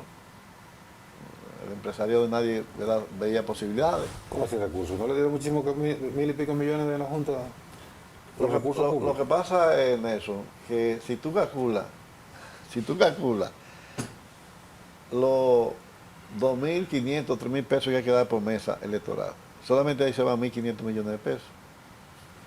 En la parte de el personal que va a ir a trabajar la mesa electoral.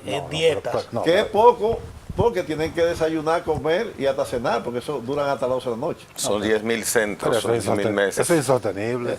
Así es. Ahora, así es. Eso es insostenible. Euclides, hay mucho ruido cuando usted habla de la falta de liderazgo y que de alguna manera hay que renovarlo. Hay mucho ruido con el puesto de secretario general, vicepresidente del partido. Hay quienes entienden que debería ampliarse el número de vicepresidentes, otros entienden que debe mantenerse un solo vicepresidente como está.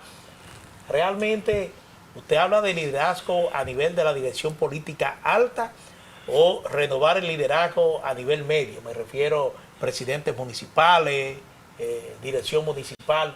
Realmente, ¿de qué estamos hablando? De que hay que renovar en Fuerza del Pueblo. Mira, el contacto directo con el pueblo lo tienen las estructuras provinciales y municipales. Claro. A nivel nacional los dirigentes se descansa sobre ellos. Si tú tienes a nivel de la provincia, de los municipios, de los distritos municipales, dirigentes, que la gente lo aprecia, que la gente lo quiere, ya ese partido va en coche. Y los dirigentes nacionales también su trabajo se le hace más fácil. A nivel de la Secretaría General y de los cargos ejecutivos, ahora mismo nosotros tenemos secretario general Peñita. Peñita es un hombre con una cabeza muy bien amoldada, una persona muy preparada, que eso es lo que hace falta también en este país. Hace falta que el liderazgo pueda generar con su discurso motivación y sobre todo entusiasmo. En su práctica. En su día a día. Hay muchos jóvenes, ¿verdad? En la Fuerza del Pueblo con mucha promesa, comenzando por Omar, comenzando Rafi Paz, varios. Pero todos estamos conscientes de la necesidad de que el partido que surja de este Congreso sea un partido novedoso, con brío y con una buena imagen.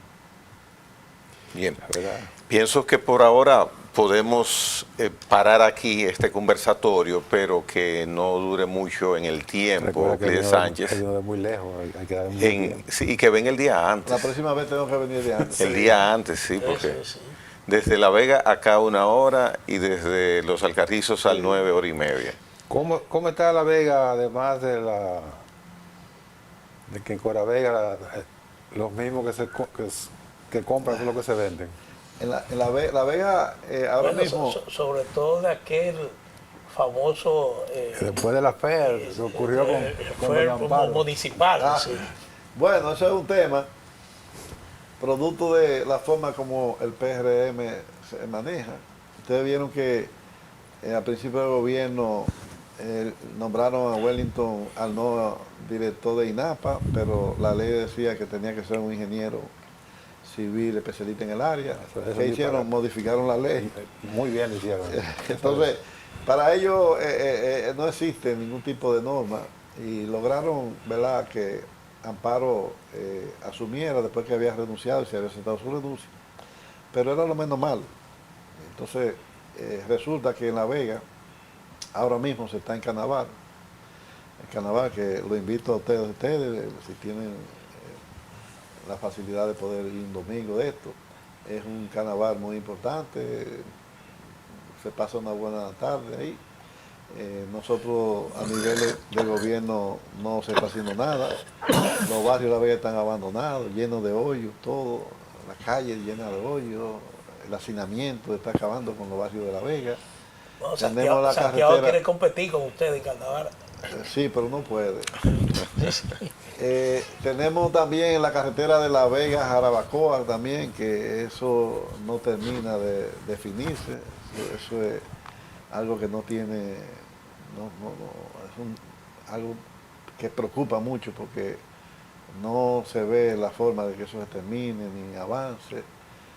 A contratistas que no le pagan, dice él. La luz está yendo apagones de 6, 7, 8 horas, cosa que había sido superada.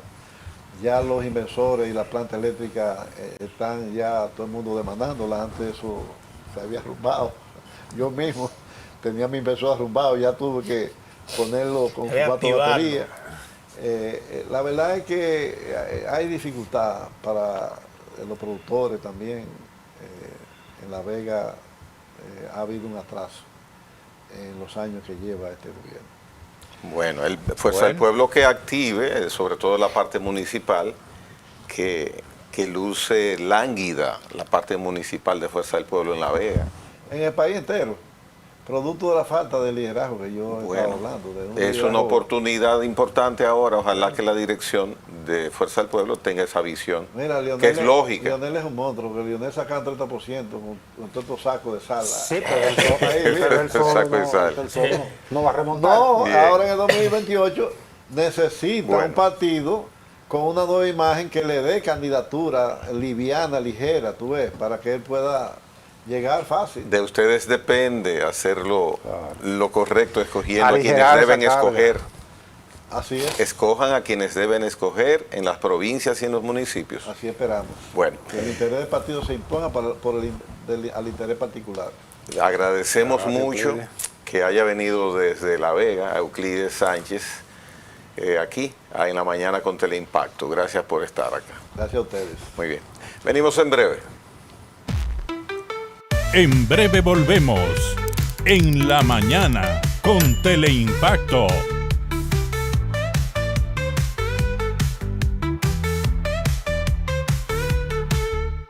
Un espacio de entrevistas, análisis y comentarios de los temas de la actualidad nacional e internacional. Coge exactamente como punto de referencia.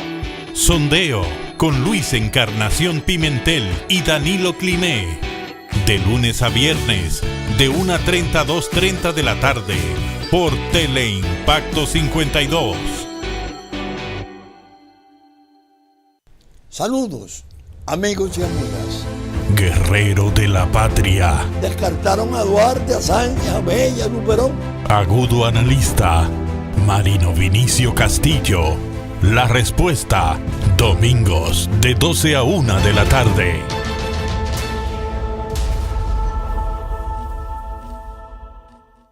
La felicitación de Abel condicionó ya a Leonel Fernández. Comentario, análisis, cobertura, los acontecimientos que impactan al país y al mundo, con un equipo de comunicadores expertos. Propuesta de la noche, de 7 a 8 de la noche, por Teleimpacto.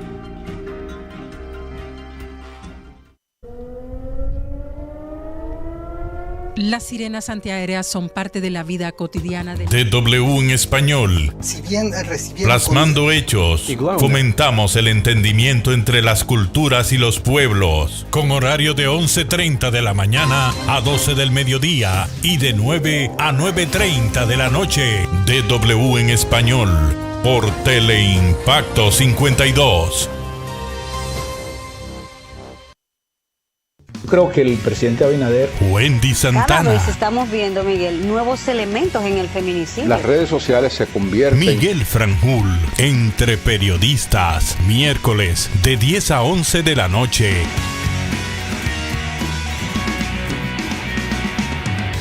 La cantidad de votos que Lo saca actual Trump ahora. de una forma diferente.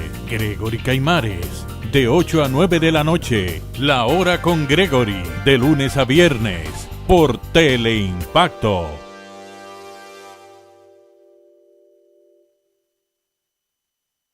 Trabajemos por y para la patria, que es trabajar para nuestros hijos y para nosotros mismos. El 27 de febrero de 1844, se proclamó la separación de Haití de la parte oriental de la isla, que pasó a llamarse República Dominicana, iniciando a partir de ese momento la guerra por nuestra independencia, liberándonos así de la ocupación haitiana. Vivir sin patria es lo mismo que vivir sin honor. Febrero, mes de la patria.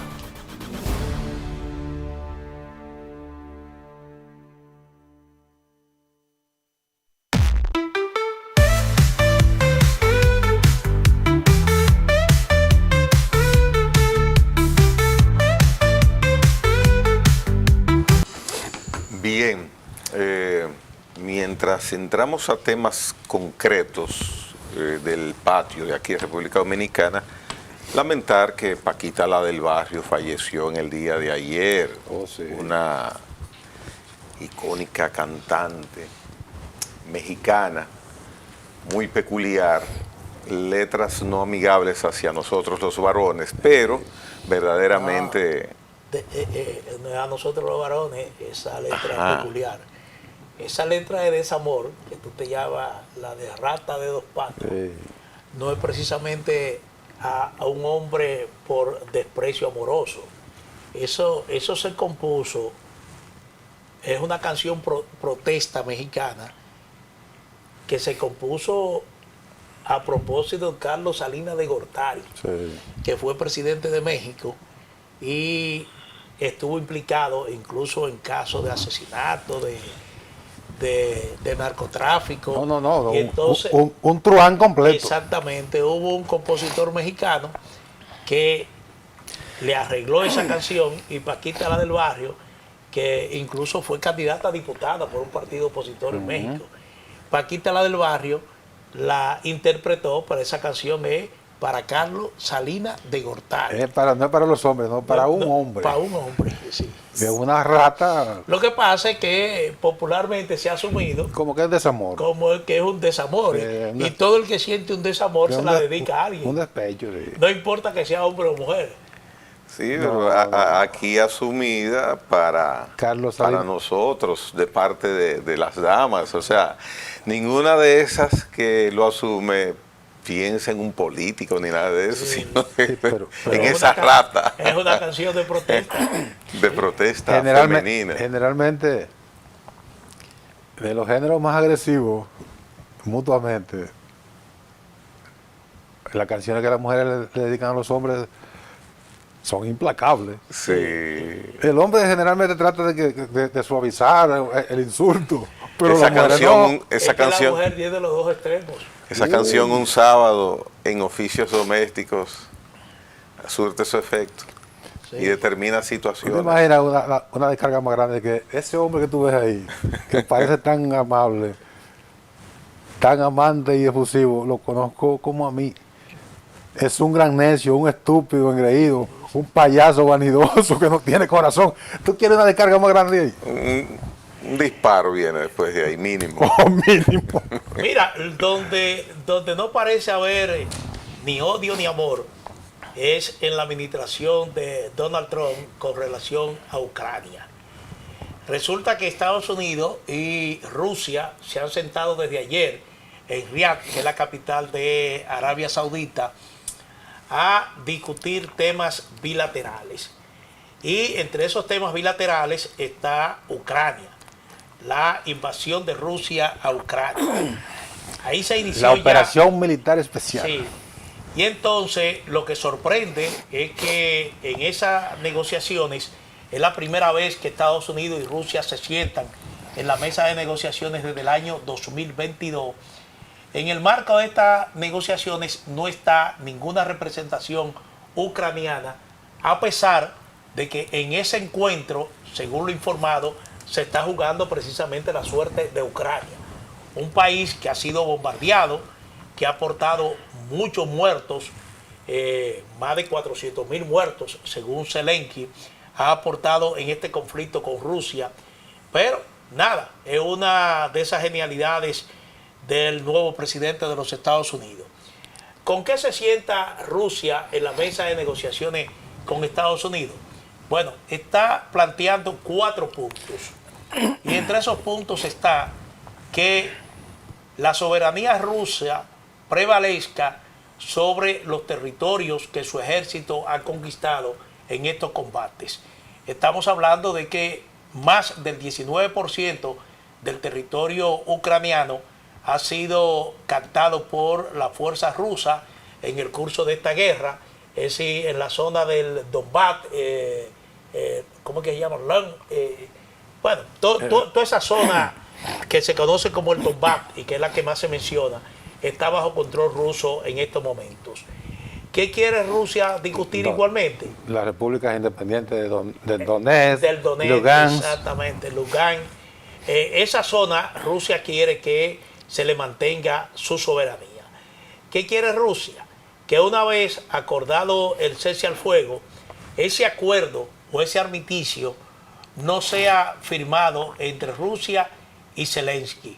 Ellos entienden que Zelensky no tiene la legitimidad. La legitimidad, porque ya su periodo presidencial ellos entienden que cesó.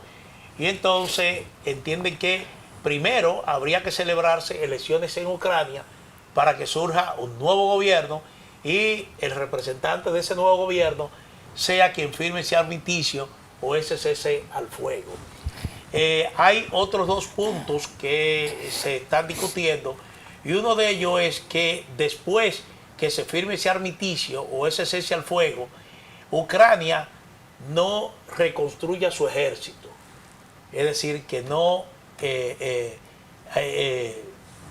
reconstruye el ejército que está luchando precisamente ahora por mantener la soberanía ucraniana.